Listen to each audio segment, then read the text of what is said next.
we'll just go ahead and try it out and see what happens. All right. Awesome. Yeah, God's so good. We appreciate everybody who has been here with us and supported us along the way and just saw us through all of our internet issues and everything. We really appreciate all the love and support from everybody out there in the community. Okay, let's be frank. Is a derivative of Had Incorporated. There is a lot of things that are happening now that we've kind of expanded. We're taking God out to the streets. We're doing a lot of cool things with ministry. God has really blessed us to be able to do these sort of things. So we can't do it without your help. We really appreciate you. We appreciate all the support and love and all that. And we start small. If you're faithful with the small, God gives you more. So. Such a big thing, such a cool thing, and I am super excited, super appreciative of everybody that's been around. So the week's been kind of lackadaisical, I guess. There hasn't been any big thing that's happened, or there hasn't been, a big occurrence, I guess. We got some big news, I guess, some okay news. Yeah, we got some okay news. Some okay news. You can be frank about it? No, we can't be frank about it. We can't be frank about it yet. Not yet. It's still a secret. It's still a secret. Stay tuned. Stay tuned. Stay in. Stay very in tune. If I say anything, there won't be anything to stay in tune to. So. Right. This is correct. This is correct. But one big thing about Okay, let's be frank. Since we have such sponsorships, we are able to pick up another day. So we're looking at picking up Tuesdays or in addition to Wednesdays. So Okay, let's be frank will be on the radio Tuesdays and Wednesdays from noon to 1. That's a pretty cool. It's a pretty cool thing, isn't it? That is a pretty cool thing. Sweet, it is, man. I remember really when awesome. we were Mondays and Wednesdays. Yeah. And I remember when we had to drop Mondays, how crushed I was. So really, it's exciting to be able to pick back up and be able to come back Tuesdays and Wednesdays. That's really exciting. Absolutely, super exciting. I don't know. I think it's really cool. It's really cool what God does. And I was listening. Well, I was in the shower this morning. And I was listening to a thing about God's timing and patience and things like that. And oftentimes we want to get. We have an idea. We have a vision. We have all this stuff, and we want to make it happen. God, let's just make it happen. Let's, what do I need to do? I need to go, all these bunch of stuff. But oftentimes he's like, not yet. You're not ready. And that's the biggest thing that we don't really want to hear is you're not ready for all that just yet. And to have a big idea, that came from God. God has to equip who he calls. And we don't get that. We think because we hear a calling or we see a vision or we have a dream or something, okay, I'm ready. Right. I think God gives you that because that's what you're going to be ready for. Right. But you're not ready for that yet. Well, it takes some steady growth. And you can't outstep what he's doing in the growth process. Like, you can only step as far as he's letting you grow. You're going to grow every day. But you can't overstep your growth. You can't jump over what he says this is what it's for. You can't just jump right into it is basically what I mean by that. But it gets really, just to be frank about it, it gets really hairy because we have all these things that we've been trained to do in our life, or trained to think in our life, and one of those things is how we see ourselves. We see ourselves in such a certain way. And then God says, right, this is what I want you to do. And oftentimes we sit back, nope, that's not for me. Nope, I'm not going to do it. I'm not there yet, so I'm not even going to mess with it. I was talking about earlier before we went on the air, like, what God has brought. We did a year at Ohio Media School, and then we've done 3 years here at WCBG. And with that came a whole bunch of I don't knows and a whole bunch of how's that going to happen? Well, how's this going to be? There was a whole lot of that. But we kept moving forward. Right. So to take those steps, some of those steps were outside of what we thought our growth was. But God had grown us in places we hadn't seen in order for him to use what we were doing. And so what you're saying is like, it's true. We can't outstep what we know. We can't outstep the process. But if we start making conscious decisions not to step because we think that we're not capable, then we're limiting what God is doing. Well, that is true too, right? I'm not saying to not step. I'm saying not to overstep. One thing is to learn to enjoy the process. So don't just take it for granted. Don't be grumpy about it. Don't think that it's supposed to be something that it's not time for it to be. Enjoy the process where Let it's me ask you at. something. So I got to bring this up because we're real raw and relevant, right? It's so funny how this comes up. So we don't want to jump outside the process, right? But we get upset when McDonald's makes us wait 5 minutes. So hold on. So what I'm saying is that there are some times that God is saying, wait on me. And we're like, I don't want to wait. I want to go now. God, I want to go, whatever. But he's like, no, wait. And delay is not denial, but we see it as that, right?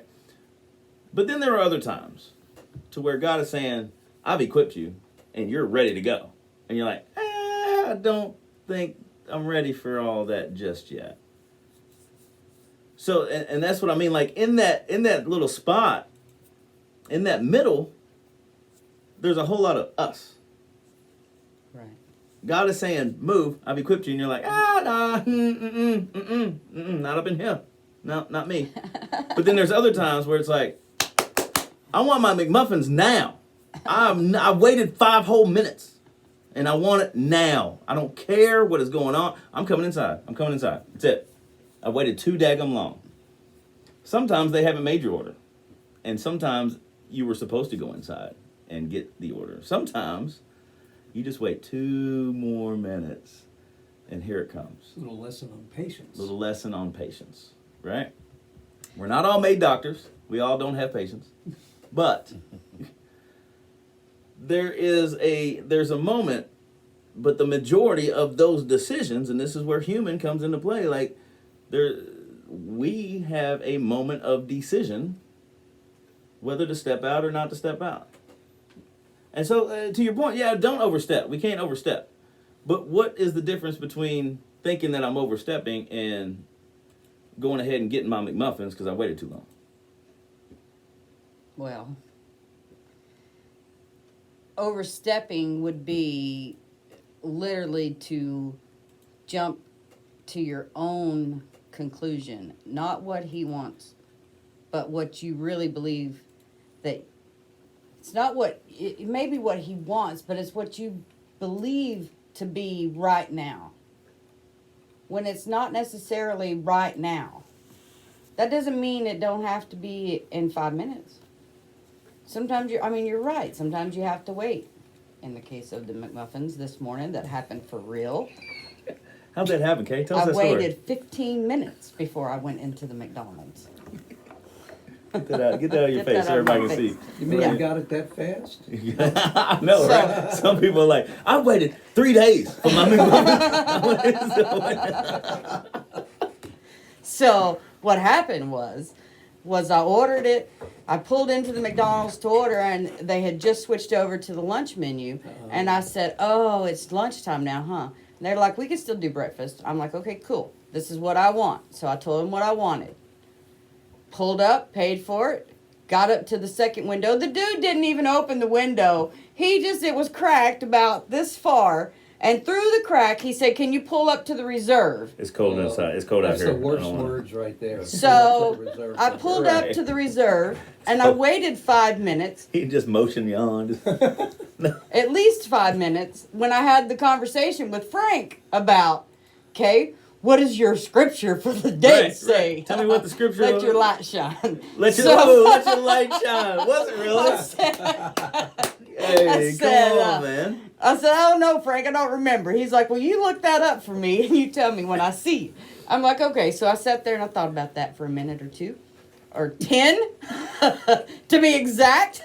I'm like, 15 minutes is too long to be waiting in the reserve. I have For waited breakfast. too long for this to come about. Go ahead. So I went on into the store and I said, "I've been waiting in reserve parking for 15 minutes now, and I have not got my order. And they looked at the ticket, and they looked around, and then the first thing he did was like, you didn't make that order? Dun, dun, dun. They didn't even make the order. Wasn't Well, they even went to made. lunch. They were at lunch. They went to lunch. Breakfast is not available. They went to lunch. So I had to wait for them to make the order, which they made wrong. And $15 an hour, huh? yeah. No, I get it. But I I get had it. to exercise patience, right? So I had to wait on not, in this circumstance, not what he said for me to do. But I did have to exercise patience and wait before I went in there and acted a fool. It just happened to be that I was able to let my light shine in a different way and get my breakfast that I should have not had to wait 15 minutes on. Well, I just wonder. So there's a whole lot to that story because I wonder, like, if anybody expected you to be like really mad and you weren't really mad, like you were probably frustrated or whatever. But I wonder if the way you handled the situation was different because you had to wait. And because we did have the conversation about let your light shine, and then you went in with a different attitude, and somebody saw that, and their day or week may have been changed because of that. So I think the point of the story is that, you know, when we think that we have waited too long, or we have a vision and it should be this way and it shouldn't be blah, blah, blah. What'd you say on the phone? It's fast food, huh? You know what I mean? Like, this is Right, well, fast food, you're supposed to move it. The connotation of what it's supposed to be and our expectations, when those things aren't met, Right. it throws us in a tizzy because we're not reliant on God's timing. Right. We jump back to the world's timing and what they say things are supposed to be. So I say that because I want to go into that because I think it's a prime example of when God calls us to do something, when we have a vision, when we want something done, we want it done right now and just the way the world's supposed to do it. The world says that it's supposed to be and all this.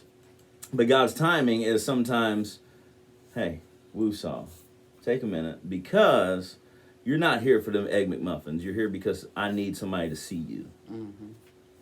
That's impactful. We were sent there. Our plan was to go to Lenna's and have breakfast and all that. Carrie and I went to Bible study, and so we were running late and all that. So it was just like, let's just go pick up. Let's go pick up the. He's pointing at you. I know he's pointing at me. You should have seen this man. No, I don't even want to hear that. I don't even want to hear that. He's like, hey, why don't you come here and talk to this guy? Hey, I'm going to sit down in the chair for a second, blah, blah, blah, just so I can blame you for being late later. Anyway, that's neither here nor there. Accountability, man. I'm like, he needs no excuse and no help being late. Hey. For sure. Man, I'm on God's timing. Let me alone. They said, never mind. It was that one kind of time that I'm always on. But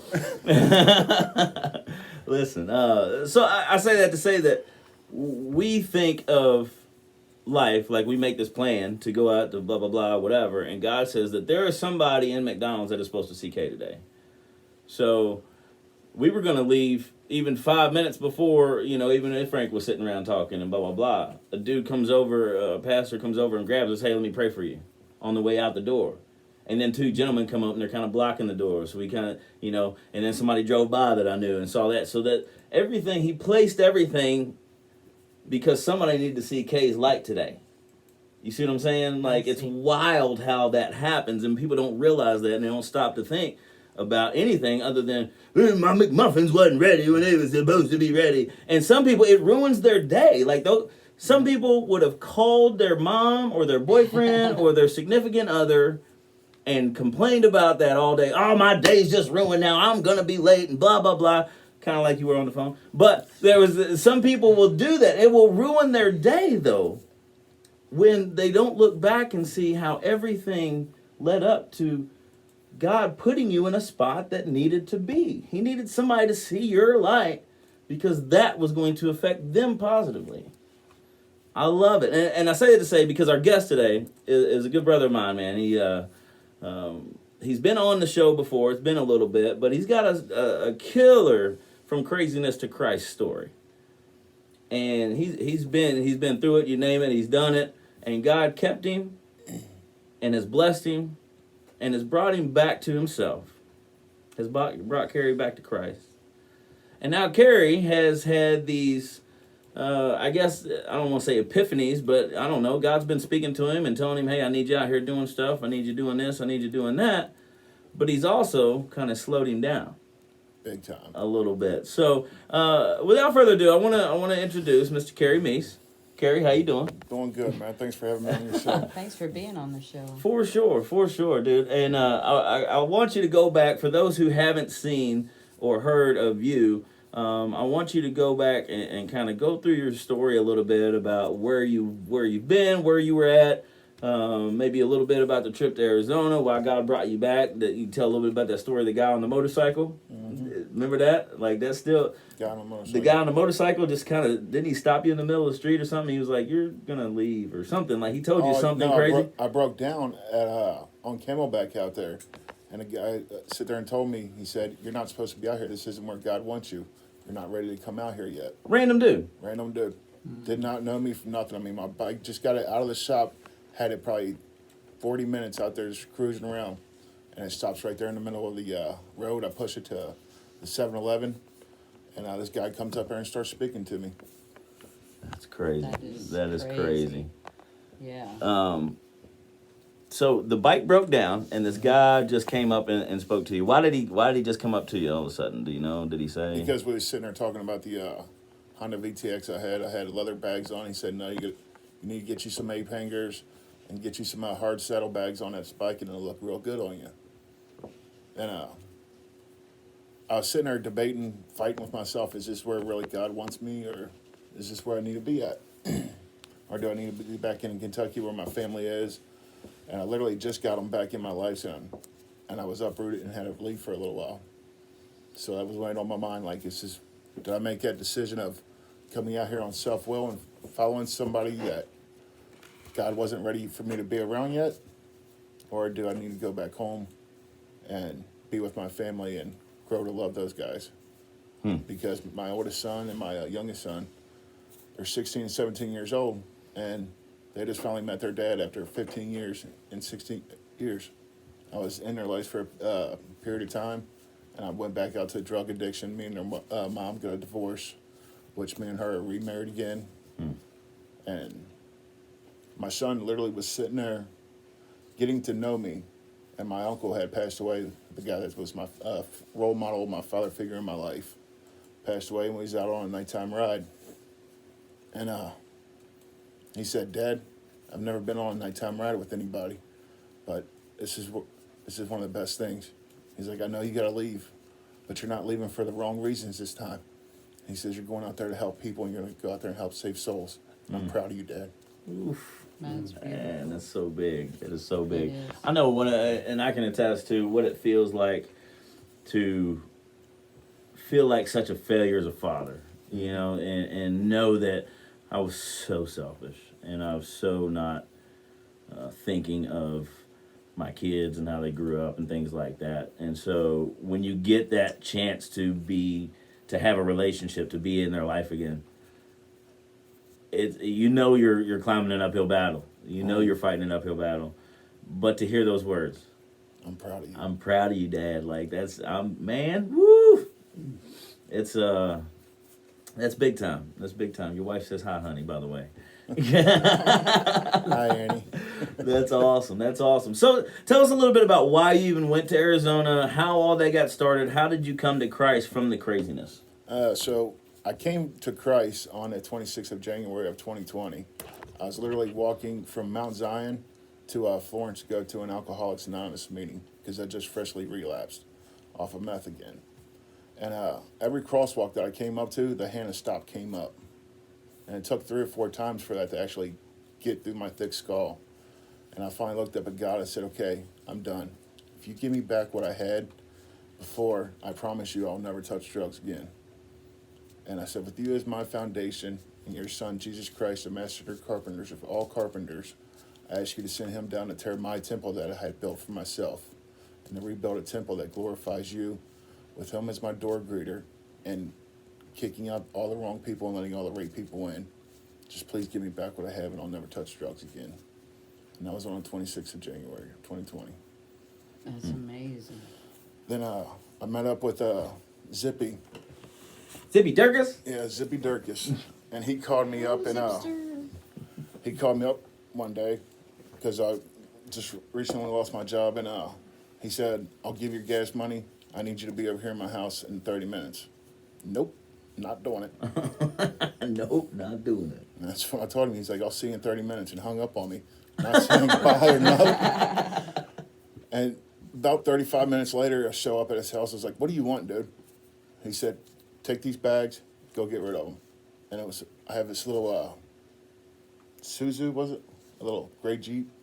I don't remember. Isuzu? Yeah. And so he loaded this thing down. I'm going down to 27. It's rocking from all the weight being in there. And started going around delivering clothes. And I got this feeling like of peace that came over me. I was like, dude, this is a new kind of drug for me right here.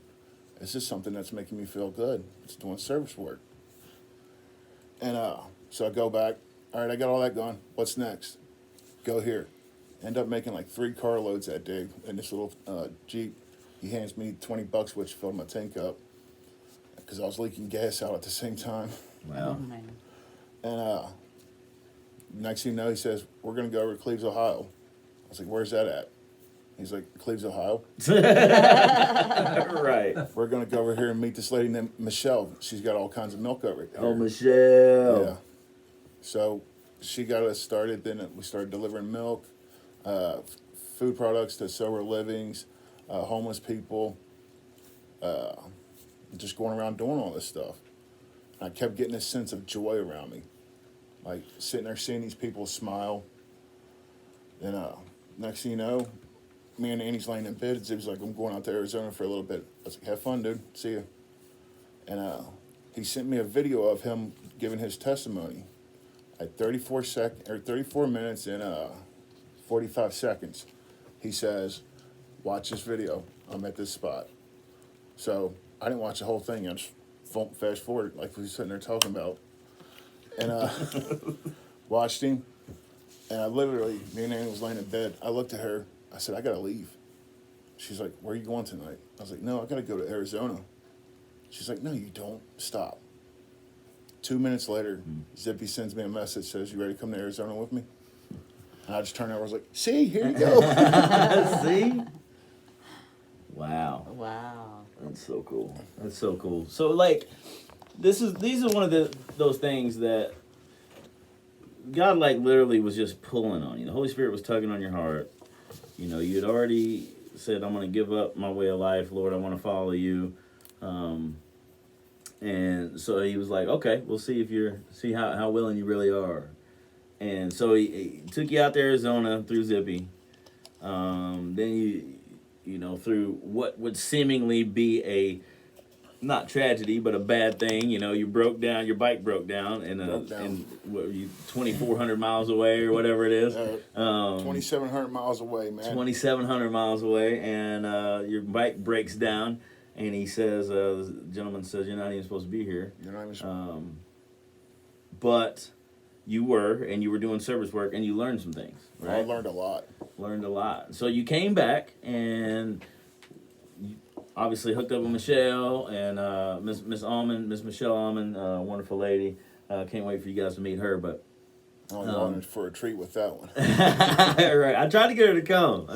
She needs... Michelle... Look, I know you're listening. Get your butt over here and go on this radio. I tried to get her to come. She was like, I don't know about being on camera. I was like, what? Michelle, listen. But she's always on camera. Sitting there taking selfies. I know. Anyway, I wasn't going to say it, but I'll put you on Front Street. that was so awesome. But you know what's funny, sitting there thinking about this? The guy came up and picked my bike up that I had worked on, and he took it back to a shop, fired it right up, called me up the next day and said, there's nothing wrong with the bike. I was like, dude, I smell antifreeze. I'm smelling it. He's like, no, you're not. He shined a light down there, and reservoir was full. Wow. So God just stopped you. God stopped me. He was traveling down Damascus Road. So, That's why. You know, there is him jumping before his call. Well, okay.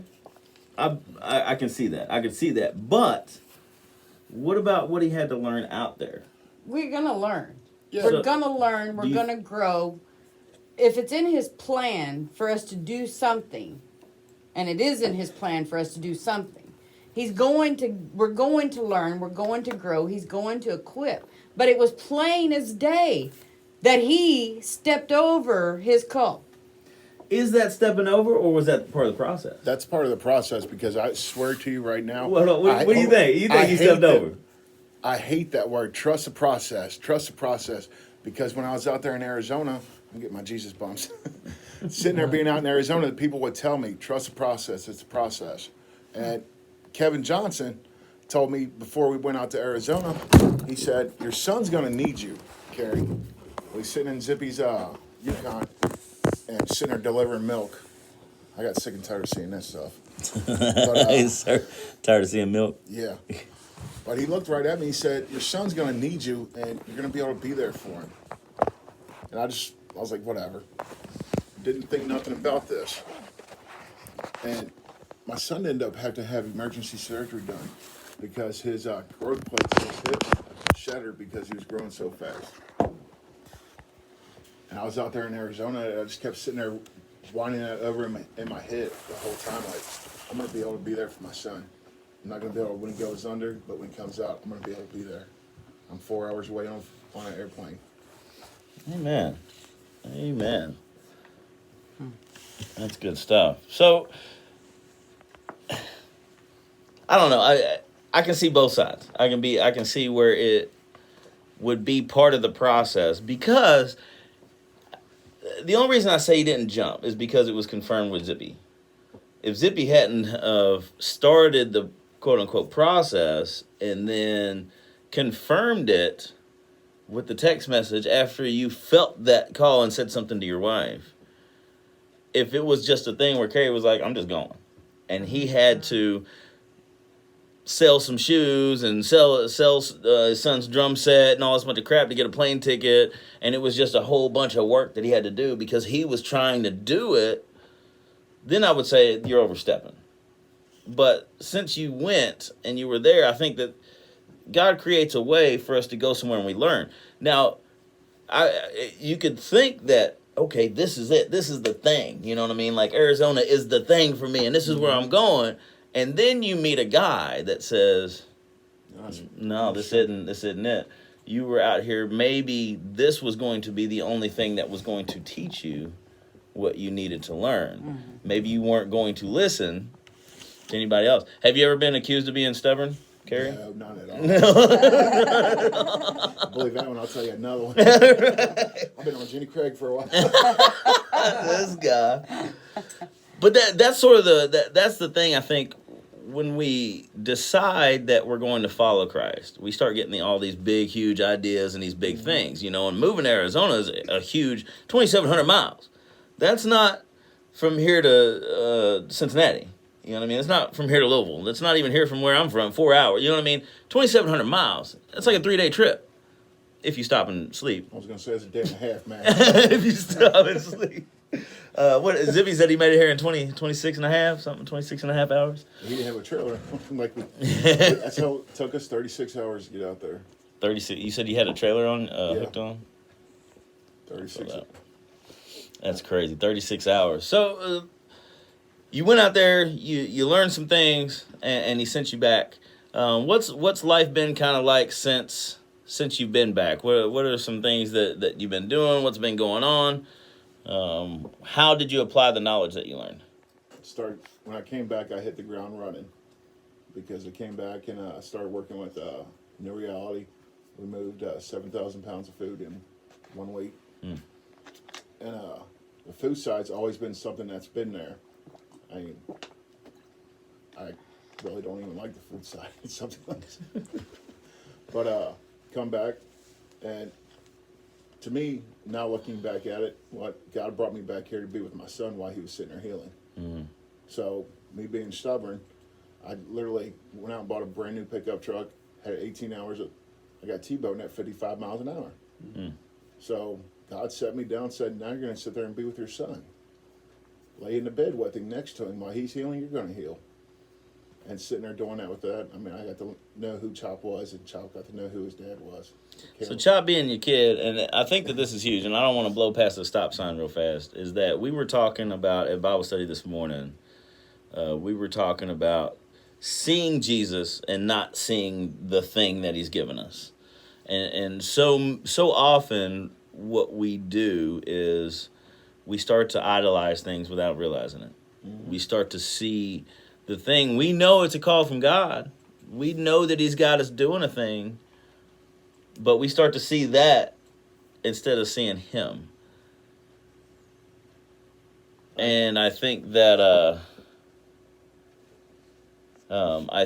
through that we tend to forget what the real deal is. And so at those moments, in those times, he has to set us down. And usually when that happens, for me, I know it hurts because it's happened to me 3 times now.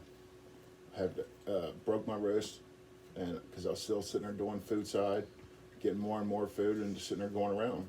I called Michelle up, or she called me up. Hey, get your butt over here and get this. Okay. Well, now you're going to start picking up at Kroger's. Go deliver that stuff. Okay. So slow but surely, God's starting to trust me with more. And that's the thing about it. He's going to trust you. He's going to give you what you can take on at first. As soon as he gets going with you.